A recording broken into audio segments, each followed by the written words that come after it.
Open your Bibles to the 116th Psalm, simply calling this brief series Thanksgiving. And the psalmist are really into giving thanks to God. There's several psalms that are on the theme of thankfulness, and believe it or not, this is one of them. Look at Psalm, the 116th Psalm, beginning at verse 1. I'm reading from one of my favorite versions, the English Standard Version, and it reads as follows. I love the Lord because he heard my voice and my pleas for mercy, because he inclined his ear to me. Therefore, I will call on him as long as I live. The snares of death encompassed me. The pangs of Sheol laid hold on me. I suffered distress and anguish. Then I called on the name of the Lord. O Lord, I pray, deliver my soul.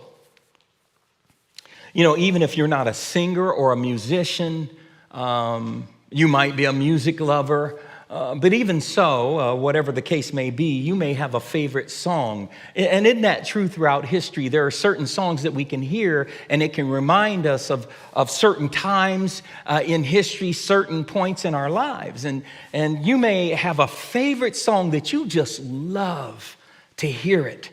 If you can't play it, you just love to hear it. You love to hear it sung. That is, unless it's sung by someone who can't sing. Now, the words may still mean something to you. The words are still meaningful, even if somebody sings it who has a terrible voice and cannot carry a tune in a bucket. The words still mean something.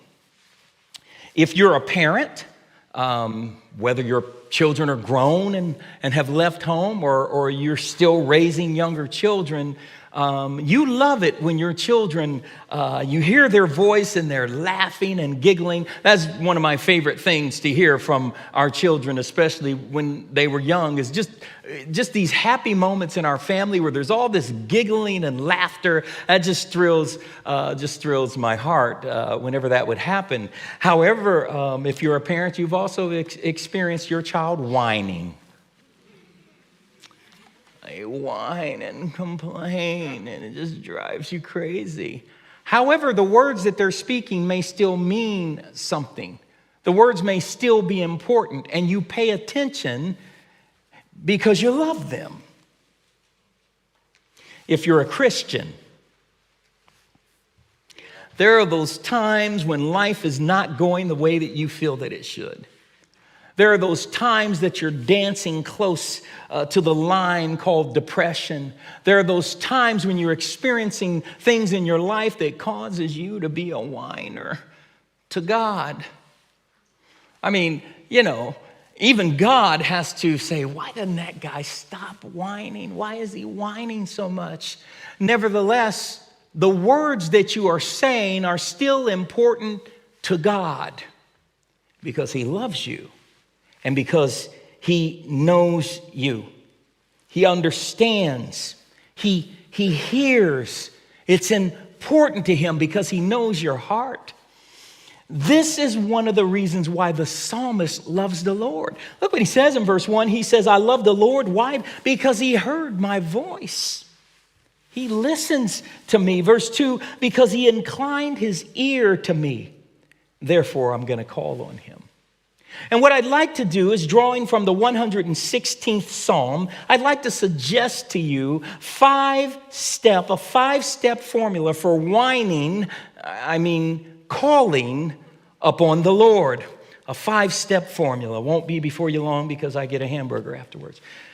Here's the first one. Let God know who you are. Let him not know you. It is that sometimes we need to remind ourselves of who we are before God. There's nothing wrong with going to God and saying, hi God, this is Victor, and man, I'm not having the best day today. And I just need a little help. I just need a little inspiration. I need a little boost. Now, if you hear your prayer going more like this, hi God, I'm Victor. And, I serve you. I'm a Christian. So, you know what? I'm expecting some blessings from you. By the way, here's my list. Expect that to be taken care of before service is over, When you hear yourself praying like that, then you know that you may know who you are, but you've forgotten who you are before a holy God. Remind yourself of who you are and then call upon God. Express yourself in your humanness before a holy God. The Psalms reveal human beings who discover who God is. And that's the way that they address him. God doesn't owe us anything. He doesn't owe us prosperity. He doesn't owe us wealth or health or divine healing. He's already given us more than we deserve when he gave us Jesus. However, the psalmists have come to know that they can whine to him. They can call upon him. You know that laments make up a third of the 150 psalms. A third of all the 150 psalms are those psalmists kind of crying out to the Lord. And the psalmists know this. They're crying out, calling on God in their humanness. Or they are calling out when they're experiencing depression. You can see that in some of the Psalms. You can read it if you've ever been there, if you've ever danced close to depression, if you've ever danced close to frustration. You can see it in their words. When you go through something and you're trusting in God, you can come out stronger on the other side, but it all depends on how you process what you're going through when you're going through it. Or you can come out stronger on the other side. It all depends on how you process what you went through after you've gone through it. When you realize that God has brought you through, that he's brought you out, that he's taken you from there and brought you here, and you still have your right mind and you still have a measure of strength, your relationship with him can grow. Whatever you do, don't forget to call upon God out of your humanness. Let him know, God, this is Victor, and I'm imperfect. I've had failures in my life. I've made some mistakes. I've said some wrong things. But here I am, calling on you because I belong to you. Let him know who you are. Secondly, let God know why you called. Let him know why you called. Even when you go to a doctor when you are hurting, they want to know, where does it hurt? Don't you love when they say that thing, on a scale of 1 to 10, what would you rate it? I would rate it that I hurt. You need to give me something right now. That's me, Forget the numbers. They want to know what the pain feels like. The psalmist encourages us to tell God where it hurts. In verse 3, he says, the snares of death encompass me. The pangs of Sheol lay hold on me. I suffered distress and anguish. It doesn't take much to recognize what he's saying. Sheol is a reference to the underworld, if you will. And it seems like he's saying, Lord, I feel as if I'm going through H-E double hockey sticks. H-E-L-L, you get it, right? He's saying that it's as if I was drinking a toxic mix of trouble and sorrow. He's saying it hurt. It's one thing to know that you're in pain, and it's yet another thing to know who to go to when you are in pain. And it's funny sometimes how we dismiss pain. I know my doctor would tell me, he says, don't dismiss those pains, because then you can let it go too long and find out that it's something worse. I ran across this story of a woman named Hillary. She says, on a pretty normal Saturday, after working a 12-hour shift, I got home. I began my weekend night routine, put on comfy clothes, a snack, and onto the couch, which my husband and I call my happy place, to watch TV. Only I wasn't able to make it to the last part, as I suddenly began to feel intense pain in my stomach. I had had some pain in the past, but I dismissed it. She goes on to say, oh God, clenching my right side, this isn't normal. I don't know what this is. Searing hot pain hit me like someone shoved a hot poker under my rib cage. My husband jumped up and tried to help me onto the bed where I lay in a fetal position, praying it would stop. I had no choice. I had to go to the ER. But because my blood pressure was not high and the ultrasound of my gallbladder came back normal, the doctor said, "We're sending you home." But my husband noticed that the pain was so severe that he says, "There must be something else you can do." And the doctor smirked at me because he had determined I was a hypochondriac and that I was just imagining this pain. She said he reluctantly agreed to do a CT scan. And then later the doctor popped into my room to say, without an ounce of compassion, "So there is a reason for your pain. The CT scan showed that you have a perforated ulcer. You'll need to have surgery immediately, and I put you on the schedule." She says, "It turns out I could have died." After the surgery, the doctor never apologized. He never checked on me again. The writer of this psalm says, "I love the Lord." I love the Lord because he won't label me a hypochondriac. I love the Lord because he listens to me. He doesn't say that I'm imagining the pain. He says, "I love the Lord." He won't smirk at your situation. The psalmist says, "I love the Lord." In his distress, he knew just what to do. Verse 4, "Then I called on the name of the Lord. O Lord, I pray, deliver my soul." We almost get the impression that he did not immediately call upon the Lord. Perhaps after some reflection. Sometimes we don't call upon the Lord until it gets too bad. It gets worse, and then we call upon the Lord. We don't get the impression that that's the first thing that he did, is call upon the Lord. By the way, if you're one of those people where the minute that something happens, you immediately call upon the Lord, then you're better than most of us.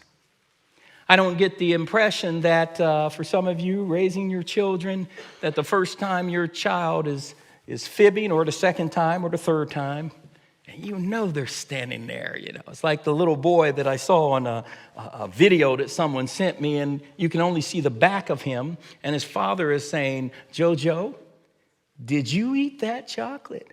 "No, Daddy, no, I didn't eat it." You know, "Jojo, are you telling the truth?" Uh-huh. Jojo turns around and there's so much chocolate on him. Listen, he was my complexion, but he had so much chocolate on him, you still could see it. Jojo was covered in chocolate. Jojo's lying. But I don't get the impression sometimes when your child misbehaves that you're saying, "Oh, Lord, my God, I pray that you will take this child and keep them from becoming a lying wonder." It's probably not your first prayer. Your first prayer, "Jojo, put that chocolate down. We got to clean you up." I don't get the impression that the first time or the second time or the 150th time that somebody cuts you off in traffic, that you don't immediately say, "Oh, Lord, my God, when I in awesome wonder behold that man that your hands have made." I just pray that they get home safely and live a peaceable life. What you're probably saying is, "Where are the police when you need them? I hope they get a ticket." We don't immediately call upon the Lord oftentimes, and perhaps this psalmist did the same thing, but sometimes after it gets so bad because of circumstances beyond our control, or it gets so bad due to circumstances which are consequences of our own action, then we call upon the Lord. And maybe the most important thing is not when you call upon the Lord. Maybe the most important thing is that you call upon the Lord. I love the Lord. Here's the third one. Let God know how you feel. Let God know how you feel. I've said this before, and I'm not, this is not unique to me, but, you can fool some of the people some of the times. You can fool all of the people some of the time. And somebody took that and thought about that it really speaks of genuineness versus falseness. Genuine people versus false people. And they actually came up with a list. I don't know how scientific it is, but here's some of what they say. Genuine people help unconditionally. Fake people help with a self-interest. Genuine people are happy for your success. Fake people are envious of your success. Genuine people are here for you through good times and bad. Fake people leave you when you're useless to them. Genuine people are naturally kind to others. Fake people are only kind to a chosen few. Genuine people serve up truth. Fake people serve up lies. Genuine people defend you. Fake people backstab you. Genuine people are accountable. Fake people always blame others for their mistakes. Genuine people love through action. Fake people love only through words. And genuine people inspire you to be a better person. Fake people force you to change for their own comfort. I'm struck by the genuine honesty of the psalmist. Look here in verse 10, skip down to verse 10. He says, I believed even when I spoke, I am greatly afflicted. He says in verse 11, I said in my alarm, all mankind are liars. He had lost his faith in humanity. You know, we want to think that people are decent, that there's kindness, but he has lost his faith in humanity. You know, there are times when I look at the crime, senseless crime that's on the news, and I lose my faith in humanity. Sometimes I look at the news and I see all the, especially when we're coming up to an election, all the politics and political things. And sometimes when I see that, it causes me to lose my faith in humanity.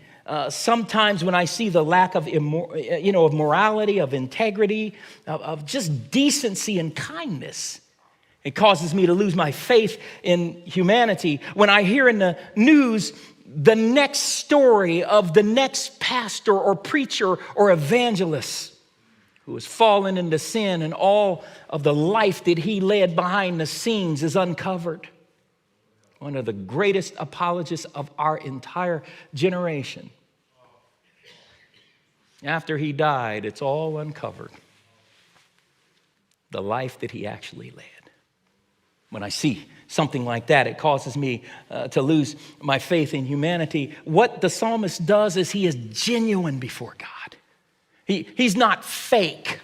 And so what he does, and in fact, maybe this will help us, here's 4 thoughts, that when we come to God, have a genuine, honest relationship. First of all, be honest with God. Secondly, be forthright with God. Don't hold back, let him know. Thirdly, be truthful with God. And fourth, be genuine with God. After all, God knows, right? You can fool some of the people some of the time. You can fool all of the people some of the time. You can fool God none of the time. So be genuine and honest with him. Fourth, let God know your response. Let him know your response. The Psalms are actually mostly a book of prayers. And as Christians, as believers, as followers of Christ, we're supposed to be people of prayer. But we don't pray for nothing. We pray because we want God to do something. We want God to deliver us. We're praying because we're in need. We're praying because we hope for a response from this God that we serve. And when you think about it, or at least when I thought about it, there are 2 basic aspects of response. The first one is God's response. And I would say that God's response to prayer from his people can be observed by watching how God answered the prayers of his people. And one such testimony can be seen through the words of the psalmist. Look at back up at verses 5 and 6. He says, gracious is the Lord, and righteous is our God. Righteous, our God is merciful. The Lord preserves the simple. When I was brought low, he saved me. Look down at verse 16. He says, O Lord, I am your servant. I am your servant, the son of your maidservant. You have loosed my bonds. Now note that the thanksgiving and gratitude are due to God's mercy and his grace and his patience. God was patient with him when he's starting to lose faith in humanity, to say, don't worry, I'm still in control. God was merciful unto him in that he kept him while he was going through the difficulty that he was going through.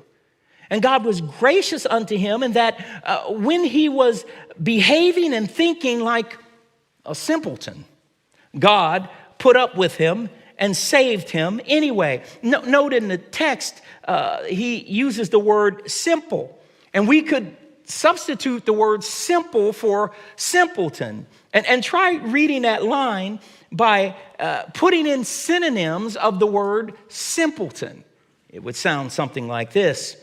The Lord preserved me when I was a nincompoop. Or the Lord preserved me when I was an ignoramus. Or the Lord preserved me when I was an imbecile. But the word that we're more comfortable with, right, is the word foolish, which means it reads, the Lord preserved me when I was foolish. And an even milder version is the Lord preserved me when I didn't even know any better. I was a simpleton. This then is the Lord's response to the psalmist. He preserved him. He saved him. He kept him. He took him through. And we need God to do that. Because if we allow ourselves, we will slip into 7 different things that all begin with the letter D. Let me give them to you.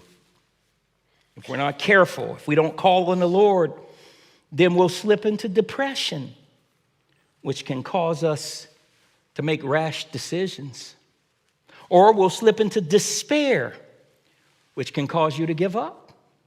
Or we will slip into desperation, which can cause us to make rash decisions and not think clearly. Or we can slip into despondency, which can lead to sadness and gloom and misery. And when you slip into places like that, you become a miserable person. We can slip into dejection, which can lead to feeling unwanted and devalued, not pretty, ugly. That happens all across social media, where people can't live up to the images there, especially young people. And all of a sudden they feel dejected. Or if we borrow from the psalmist, you can slip into death, which leads to dying. He mentions death. Or you can slip into, depending on what you know about music and what kind of music you listen to, you can slip into darkness. Only God can deliver us. Thus says the psalmist, look at verse 7, return, O my soul, to your rest, for the Lord has dealt bountifully with you. When he says, return, O my soul, to rest, he's saying, oh soul, do not fall into the 7 Ds. Don't slip into any of those things because God has got you. God has got this. He's not deaf. He's not blind. He knows who you are.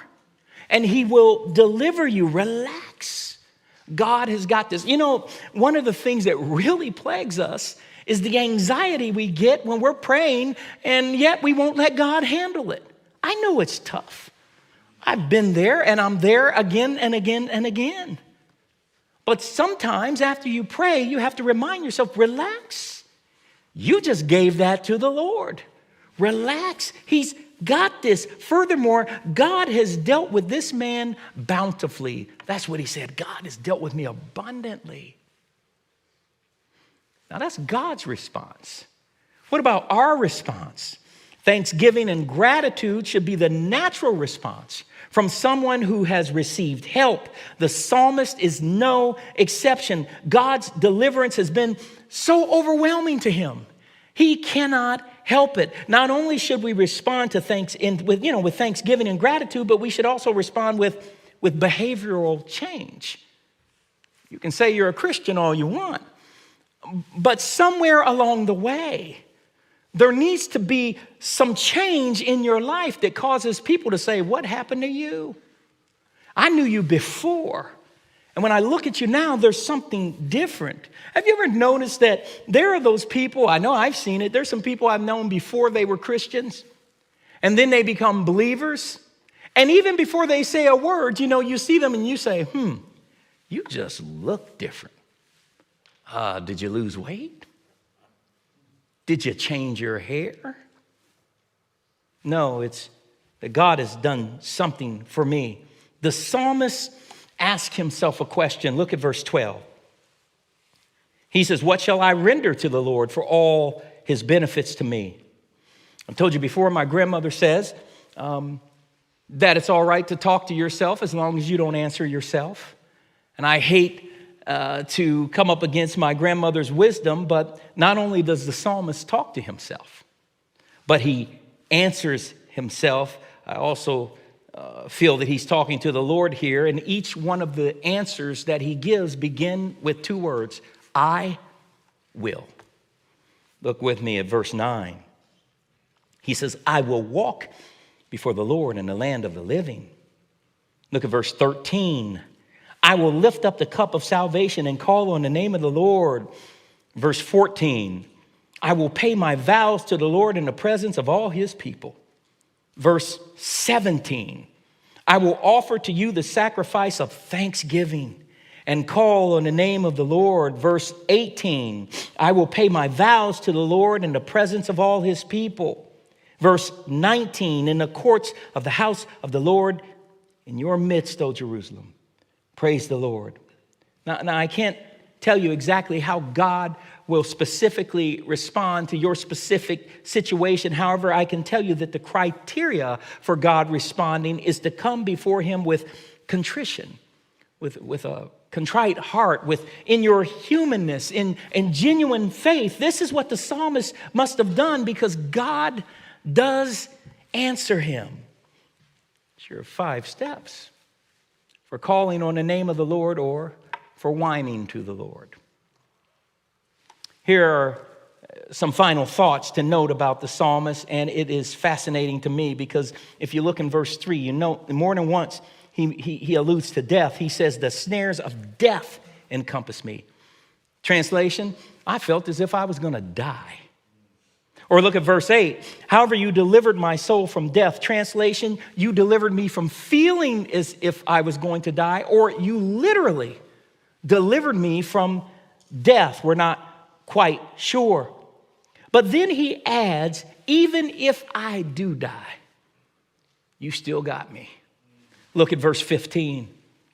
Precious in the sight of the Lord is the death of his saints. God has done a lot for this guy. Is it any wonder then that he says what he does in verse 1? He says, I love the Lord. He heard my cry. He says in verse 2, therefore I will call upon him as long as I live. In verse 9, he says, I shall walk before the Lord in the land of the living. He's saying, as long as I live, I'm going to walk the path of righteousness before God and man. What is it that will happen in your life that will cause you to cease to live for the Lord, that will cause you to cease to walk for the Lord, that would cause you to stop striving to live a life of righteousness? Is there something?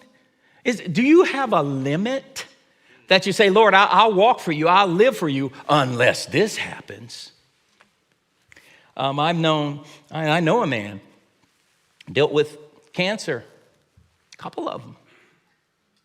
And yet, through chemotherapies and radiation therapy and all of that, losing strength, the way that they've handled their life is they're still walking for the Lord. I've known a few women who have gone through breast cancer and have had to have mastectomies. And it was traumatic and trying. You don't know how much that affects your life. But you're still walking for the Lord. I know a person who has growths on their body that causes them pain every day. I know a person who has such severe arthritis in their shoulder that it makes it difficult for them. I know a person who will be going to the doctor tomorrow because they're having problems with their legs and they need to test his nerve endings. I know a person whose brother He was misdiagnosed, and he was filled with cancer, and he almost died. I know a man whose sister died of brain cancer. I know a man whose father died of congestive heart failure. I know a man whose mother is losing her sight because of glaucoma. And if you ask that man what he's going to do about all that, he'll say, I'm going to live for the Lord. I love him. He heard my cry. I believe that man is going to do that, because that man that has all those challenges is me. And I'll tell you what I'm going to do. I'm going to love him. I'm going to serve him, and I'm going to preach till I can't stand here anymore. You may have to push me up here in a wheelchair, but I'm going to keep preaching because I love the Lord. Let's say I lose my sight. Well, you just going to have a blind preacher up here still preaching. Why? Because I love the Lord. That's what we're called to do. Is there anything in your life that you would say, that's as far as I go? I said I would serve you up to this point, but I didn't know this was going to happen. I didn't expect this. That's enough, Lord. I'm done. Or regardless of what happens, regardless of what you face, despite what you go through, no matter what happens in humanity that would cause you to almost lose your faith in humanity, are you still going to be able to say, I love the Lord? Why? Because he heard my cry. He heard my every groan. He asked me where it hurt. Then he touched me. You know, healing in the Lord is not necessarily physical healing. I would venture to say that most of it is not. I would venture to say that healing is a spiritual healing where God gives you the ability to keep going. Because in so many cases, if God healed you, you would say, well, hey, I'm healed. And the other person is looking at you and saying, well, yeah, that's good. I wonder if he was really sick anyway. But what happens in the midst of that cancer? If in the midst of that suffering, if in the midst of the pain, that person is still going along, smiling, happy, dancing a jig sometimes. And they're saying, I love the Lord. I love him. He heard my cry. Amen. Amen.